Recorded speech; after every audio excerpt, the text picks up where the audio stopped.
জম্মু কাশ্মীরের পেহেলগামে হামলায় জড়িত সন্দেহভাজন আসিফ শেখের বাড়ি গুঁড়িয়ে দিয়েছে ভারতীয় সেনাবাহিনী। তবে তাকে এখনও আটক করতে পারেনি পুলিশ।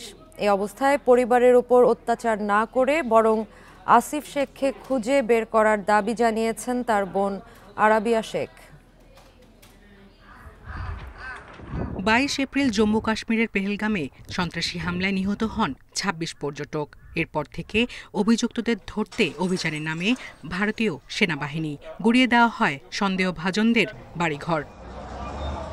তাদেরই একজন আসিফ শেখ। ধ্বংস হওয়া বাড়ির কাছে বসে থাকতে দেখা যায় তার পরিবারের সদস্যদের। আসিফ শেখের বোনের দাবি, ভাইয়ের সাথে ১ বছর ধরে কোনো যোগাযোগ নেই। আসিফ শেখকে খুঁজে বের করার দাবিও জানান তিনি। আমার ভাইকে আমি শেষবার দেখেছিলাম ১ বছর আগে। সে কখনোই আমাদের জন্য ভাবেনি, তাহলে এখন কেন ভাববে? তাকে খুঁজে বের করো, জঙ্গলে খুঁজে দেখো, কিন্তু আমাদের উপর অবিচার বন্ধ করো। পেহেলগামে হামলার পর ৩ জন সন্ত্রাসীর হাতে আঁকা ছবি প্রকাশ করেছে ভারতীয় সেনাবাহিনী।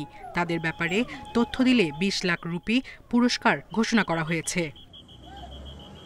এদিকে পেহেলগামে হামলার জন্য পাকিস্তানকে দায়ী করে ভারত। এরপর থেকেই দুদেশের উত্তেজনা চরমে, যদিও এর দায় অস্বীকার করেছে ইসলামাবাদ।